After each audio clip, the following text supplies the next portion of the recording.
Hi, my name is Frances Good and welcome to Good Yoga and Massage. Thank you for joining me on my YouTube channel where I teach yoga tutorials, massage and some meditation techniques as well. Today I'm going to be teaching you through a short sequence to help you prepare for your wheel. What's important when it comes to your wheel is take your time. Don't expect yourself to be able to do it first time round. It will take building up strength, building up flexibility, but we'll get you there. I'd recommend grabbing yourself 2 yoga bricks if you have them. If not, 2 large equal-sized books will be perfect. And a yoga strap.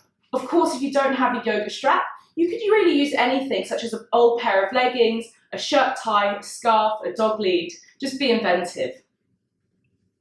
So I'd like you to start off by making your way in towards a child's pose. Just stretch the arms forward and release the head down. Take a couple of moments here, and I just would like you to start off by setting the intention to be mindful with your body, listening to if at any point in time it starts to feel a bit tweaky, a bit uncomfortable, coming away, working out what's going on, and then trying again. And remembering through all of this to breathe really deeply. Let's take 2 more deep breaths and we'll start to move. Deep breath in through the nose, down to the belly. Exhale out. 1 more deep breath in. And exhale, breathe out. Come to walk your hands all the way back up towards your knees. If you don't feel comfortable sitting down on your heels, take one of your bricks and place it lightly between both of your heels and come to sit down on it. I'd stay facing this way. I'm just going to turn myself round so you're able to see what's happening. Take a hold of your strap and take it in towards your right hand. From here, bring the strap in the hand behind the head. Allow the strap to dangle down the back. Left hand comes to find the strap. And you're slowly starting to draw the left hand down towards the tailbone. Even if you're familiar with this bound variation, I would like you to start to just use the strap. And notice how much you can isolate the stretch towards the right armpit.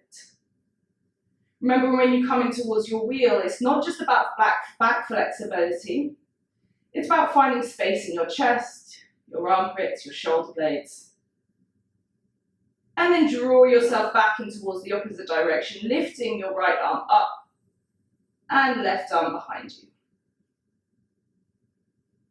Feel the stretch in towards the left shoulder. Breathe nice and deeply in towards the belly. And we'll come to swap sides. Take the left arm up and over with your strap. Take your right right hand towards the strap from quite low down. Make sure this isn't causing you to curve through the spine. Push the head back in towards the left elbow and then draw down, feeling the stretch in towards the left armpit, shoulder blade, rib cage and chest. Keep breathing nice and deeply. Feel the breath moving towards the left rib cage, creating more space. And then draw in towards the opposite direction. Always remember, guys, if you have more time than the entire video length, you can pause the video during the stretches. And I would always recommend holding for as long as possible. Isolate the stretch at this point in towards the right shoulder as the left arm continues to draw up. If one side is tighter than the other, I would suggest going with less force and take longer time. Don't just try and pull in towards it and force it to be more flexible. And slowly release. At this point, you're in your kneeling position. Lift the heels away if you've got a brick and take the brick towards one side. Pad your hands forward, drawing yourself in towards a kneeling tabletop. Keep the bum directly above the knees and walk the hands as far forward as possible. Slowly, you can lower the chest down towards the mat to find a puppy dog. If the chest is nowhere near the mat, drop the forehead down towards brick or mat. If the chest can touch the mat, have the chin on the mat so you're gazing forward. And if you're not feeling enough of a stretch towards the upper back, take your bricks, place them on the mat on either the lowest or the medium setting. Hands come back in front, and this way when you lower down, the forearms will be firmly on the bricks and the chest can release slightly further. Take a deep breath in, feel the belly inflate, try and isolate the stretch of the upper back and breathe out. Keep pulling the belly button in at this point.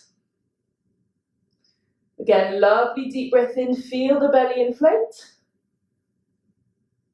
And exhale, breathe out. Maybe notice the shoulder blades move closer towards the spine as the muscles around the armpit and the chest find a bit more space. And then slowly start to lift yourself up. Pad the hands behind the bricks. Come to take the bricks out the way if you came to use them. And I'd like to bring yourself into quite a short downward facing dog, okay? So maybe shorter than you're used to taking. At this point, I'd like you to bend the knees and plant the chest and the belly down towards the thighs, so we're no longer really in a downward facing dog. Your chest and thighs become one strong unit here. Spread the fingertips and lift the buttocks up, keeping the chest on the knees. This is a bit like a puppy dog, but it works you in towards some strength, and strength is needed in your wheel. It's not just about flexibility. You have to be able to drive out of the hands to lift the chest. And then you can re-bend, bring bum down towards the heels, hovering child pose. Chest remains super glued to the knees and you lift back up. Again, lower down, bring bum down towards the heels, hovering child's pose. Push in towards the hands and lift back up. And just remember, this is different to finding a downward facing dog and just lowering the chest. When you just drop the chest, you feel a strain to the back of the knees and the lower back will suffer. Instead, taking it slightly shorter, bending, super gluing the knees and chest towards one unit will support the lower spine and stretch the upper back. You can keep moving up and down or just hold yourself in strength. And we're going to slowly move in towards some hip flexibility. That's also needed to find your space in your wheel. So let's step right foot to the outer edge of the hands on towards the mat. Release the left knee down. Untuck the toes. And bring yourself in towards a lizard. If you're feeling like you'd like to bring the elbows down, absolutely feel free to. But if dropping the elbows just causes the bum to lift, I'd either come straight back towards the hands, or as before, find your bricks. Utilize the bricks underneath the forearms. And that will give you a nice halfway variation between lizard on your hands and all the way down towards the mat. So there are lots of hip flexibility things you can do for your wheel, but I quite like this one as you start to feel a bit of that arch of the leg. Yeah, you get the curve of the leg. But hopefully what you're feeling is that the stomach button can pull in, the core can be strong, and the lower spine can be protected. Feel the hips release ever so slightly further. Remember guys, you can always pause the video, stay for longer, or place the hands back on towards the mat to continue the flow. Tuck toes under and find your downward facing dog.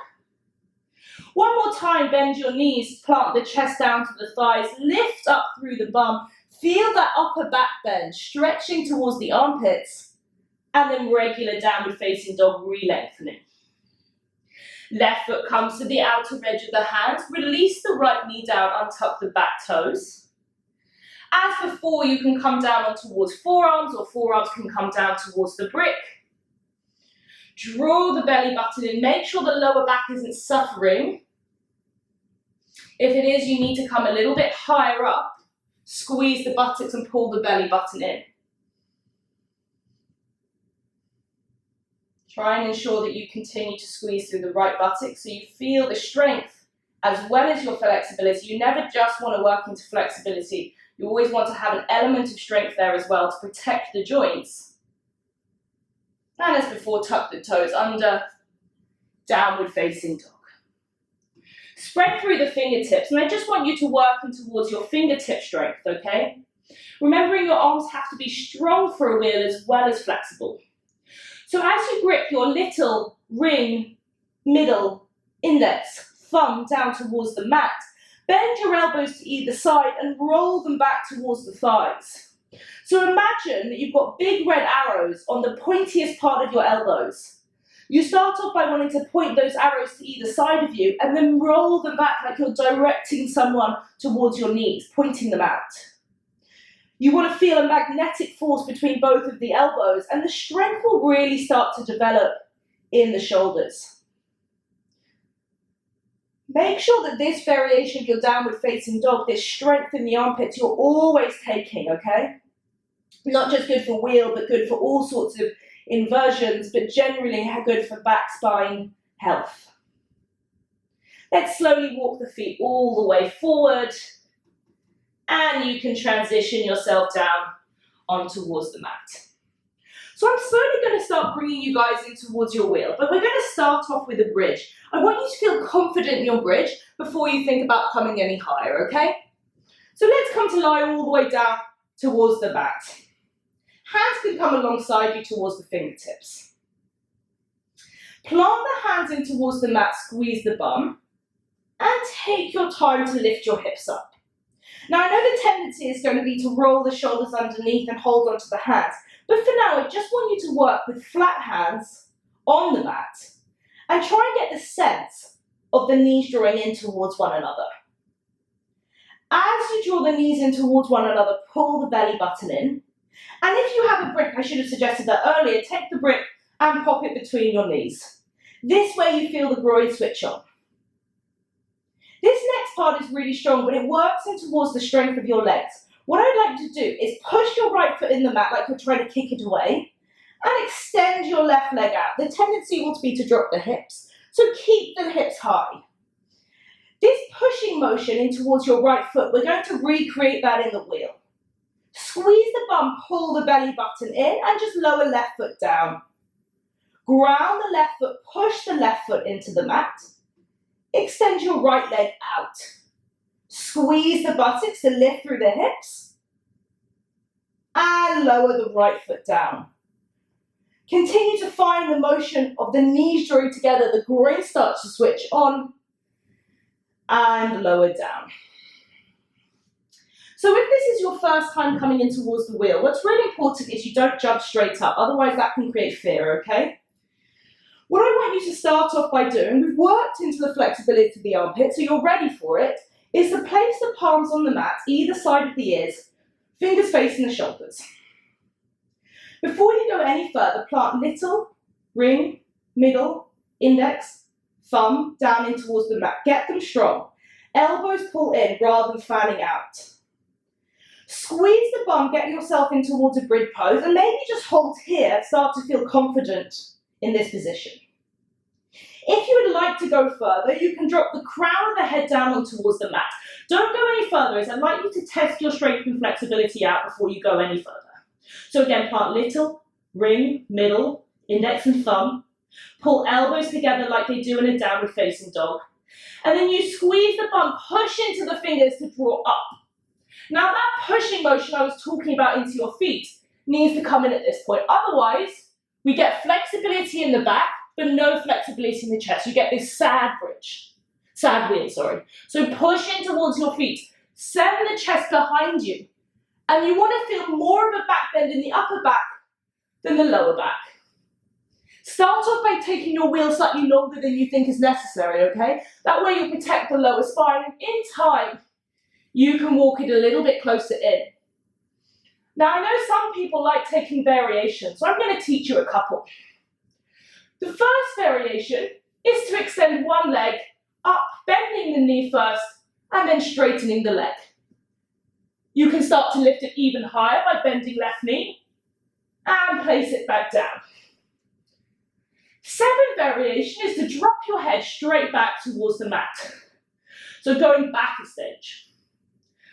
I'd recommend not leaving out the wheel though, because the wheel is an important stage, but if you then want to, you can place the forearms on towards the mat behind you. Making sure, unlike me, your hair isn't in the way is really important to get a firm grip. Walk the toes slightly closer and lift the head away from the mat, gazing down. If you want to feel the strength in the legs, tiptoe and lower head back down. Before coming out, I'd always recommend pushing straight back up towards a wheel to iron out the spine in towards the chest and lower, back down towards the mat. I'm going to teach one more variation, but before you do that, just bring yourself down into this upside down child's pose and have a little bit of movement. Close the eyes, deepen the breath. Feel the release towards the lower spine. And when you're ready, bring yourself up towards a seated position. Before we come in towards the last variation of your back bends I'm going to teach, I'd like to encourage one more chest opener because this is an incredibly strong one. And this really is for those of you who are feeling very confident in your wheel and even in the second variation with the forearms onto the mat, okay? You're going to need 2 bricks for this variation of a chest opener, okay? And if you're wanting to get to the point where you are moving further in towards back bends and your yoga practice, investing in these sorts of things becomes really quite important, okay? So what I'm going to do is take the brick and just place it down on towards the mat. It wants to come down to the point so that when I lie back, it comes just between your shoulder blades. And you can adjust that slightly. Once you know that brick is in the right place, take the second brick, place it a bit further back on a lower setting. That's for your head. So you can slowly release the upper back on towards the first brick, and then the head down towards the second. At which point you take the arms behind you and releasing towards the chest. Now working to the point where you feel semi-comfortable with the arms behind you is really vital. Slightly, that fall off the brick. Slightly squeeze the bum and draw the belly button in as well, okay? So you want to protect the lower spine. The best way to do that is to squeeze the bum and pull the belly button in. That way my lower back feels completely happy and it's my chest and armpits that stretch. And I often hold this position for quite a long time. I actually find it quite relaxing. But it's a lovely way to prep my spine. So if you have time, pause the video and hold for longer. But if you're ready, make your way back up. So from here, what you want to do is bring yourself up towards a kneeling position. Untuck the toes, bring the hands to the centre of the chest, and we just start a yo-yo. Squeezing the bum, pulling backwards and forwards. What's important is you're not sitting down and coming back up, but neither are you just back bending, yeah? The entire body stays in line, and you just start to feel the strength moving in towards the legs and in towards the core, okay?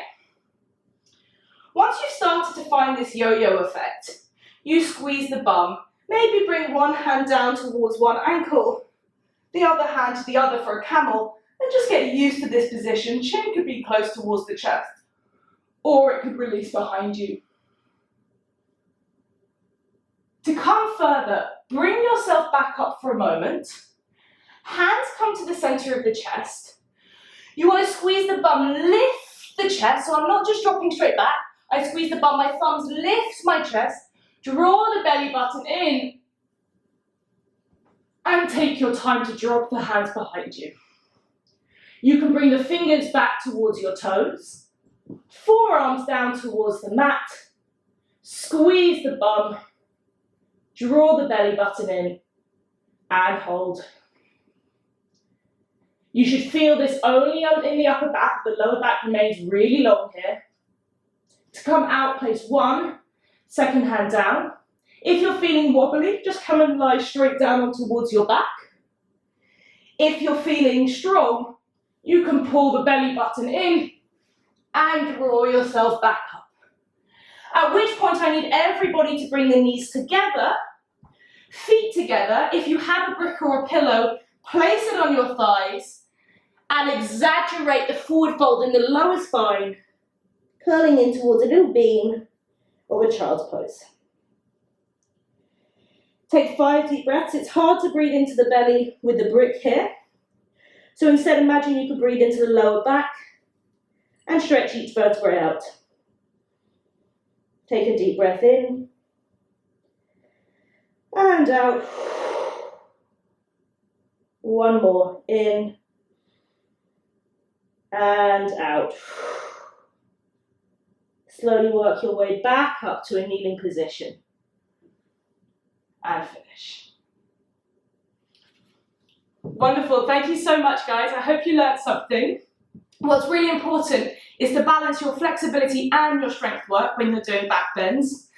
Try and counter it by doing a nice strong forward fold. And if you have more time, do more variations of forward fold to release any crunching that might have occurred in the lower back.